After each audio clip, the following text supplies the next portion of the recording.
वैसे तो इन जैसी दो कौड़ी के पत्रकारों पर चर्चा करने का कोई मतलब नहीं बनता, लेकिन क्या करें, इसके जैसे पत्रकारों की जब बैंड बजती है ना तो बाराती बनने का बहुत मन करता है।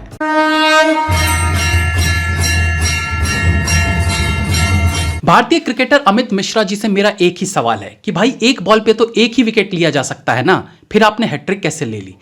जी हां, मिश्रा जी ने एक ऐसे खिलाड़ी की कह के ले ली है कि अब वो आगे से कुछ भी बरगलाने वाले ट्वीट करने से पहले 100 बार सोचेंगे।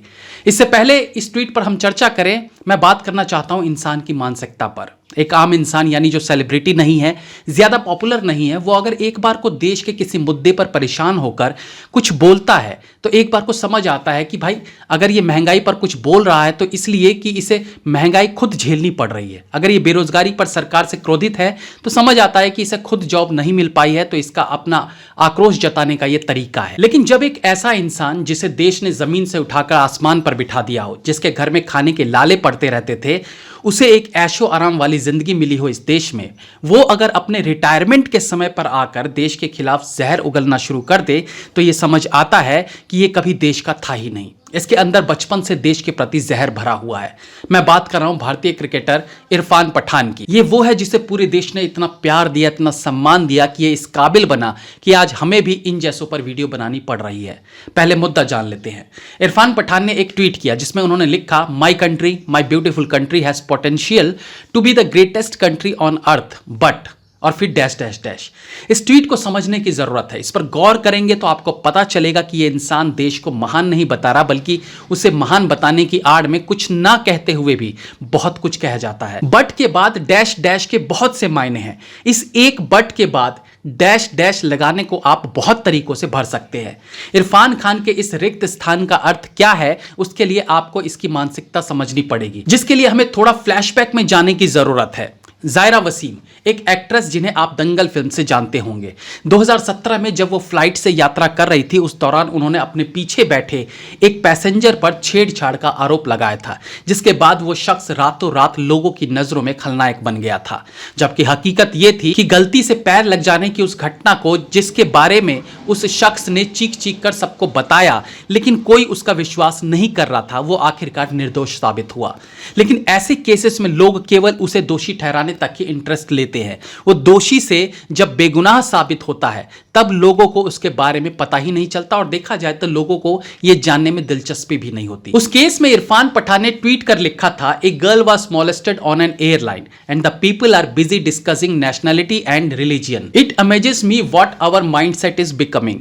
उन्हीं दिनों जाने कितने ही महिलाओं और बच्चियों के साथ रेप केसेस हेडलाइंस बने हुए थे, लेकिन इस दो कौड़ी के क्रिकेटर को दर्द हुआ तो जायरा वसीम के झूठे मॉलेस्टेशन के आरोप पर। उसके बाद सईद इब्राहिम नाम के एक रिटायर्ड पुलिस ऑफिसर था, जिसने एक वीडियो बनाकर यह बताया था कि इरफान खान का उनकी बहू के साथ अफेयर है और वो उनके बेटे पर भी इसे लेकर प्रेशर बना रहा है कि यह अफेयर ऐसे ही चलने दिया जाए। इस वीडियो में सईद इब्राहिम ने यह भी कहा था कि अगर उसे इंसाफ नहीं मिला तो वो और उनकी बीवी सुसाइड कर लेंगे। दरअसल सईद इब्राहिम की बहू इरफान खान की कजिन है और उनके बेटे के मुताबिक दोनों का शादी से पहले से अफेयर है और अब भी वो दोनों एक दूसरे के साथ वीडियो कॉलिंग पर बात करते रहते हैं। इस केस की सच्चाई क्या है वो नहीं कह सकते, लेकिन कहीं धुआं उठता है तो मतलब कम या ज्यादा आग तो जरूर लगी होती है। अब इरफान खान के इस डबल मीनिंग ट्वीट को सबने भांप लिया और इसके जवाब में एक और क्रिकेटर अमित मिश्रा ने ट्वीट कर लिखा, my country, my beautiful country has the potential to be the greatest country on earth only if some people realize that our constitution is the first book to followed। जाहिर बात है इनका इशारा इरफान पठान की धार्मिक किताब को लेकर था। ये ट्वीट देखते ही देखते वायरल हो गया, लेकिन असली कहानी इसके आगे शुरू होती है और एंट्री होती है अरफा खानम की। अरफा खानम के सामने इरफान खान वाले ट्वीट से पहले ट्वीट आ जाता है अमित मिश्रा का। अब जिसने इरफान वाला ट्वीट नहीं देखा वो इसे एक फ्रेश ट्वीट के तौर पर देखेगा। तो अरफा खानम पढ़ती है, my country, my beautiful country has the potential to be greatest country on earth only if some people realise that our constitution is the first book to be followed. अब इस tweet से ये दो कौड़ी की पत्रकार अंदाजा लगा लेती है कि अच्छा ये जिस किताब की बात हो रही है वो गीता की हो रही है और इसका इशारा हिंदुओं की तरफ है कि भाई उन्हें समझना चाहिए कि पहले कॉन्स्टिट्यूशन को फॉलो करो और बाद में गीता और रामायण। तो ये दो कौड़िया पत्रकार फटाफट रिप्लाई में लिखती हैं, रिस्पेक्ट।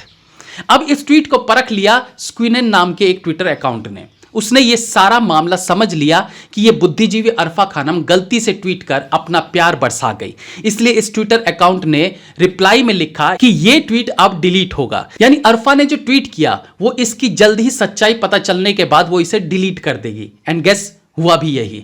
कुछ ही देर बाद जैसे ही अरफा खानम को इस ट्वीट की पूरी सच्चाई पता चली, जैसे ही उसे पता चला अरे ये तो इसने पठान के ट्वीट की कह के ले ली और मैंने इस ट्वीट को सपोर्ट कर दिया और ये तो हमारी ही किताब की बात अमित मिश्रा कर रहा है, तो फटाफट समय गंवाए बिना अरफा खानम नाम की ये 2 कौड़ी की सो कॉल्ड पत्रकार ने अपने उस रिस्पेक्ट वाले ट्वीट को डिलीट कर दिया। यह है इसका दोगलापन जिसके लिए ये जानी जाती है। इस तरह के पत्रकार जो निष्पक्ष होने का झूठा दावा करते हैं वो इसी प्रकार से रंगे हाथों पकड़े भी जाते हैं। वैसे तो इन जैसी 2 कौड़ी के पत्रकारों पर चर्चा करने का कोई मतलब नहीं बनता, लेकिन क्या करें, इसके जैसे पत्रकारों की जब बैंड बजती है ना तो बाराती बनने का बहुत मन करता है। जय हिंद, वंदे मातरम।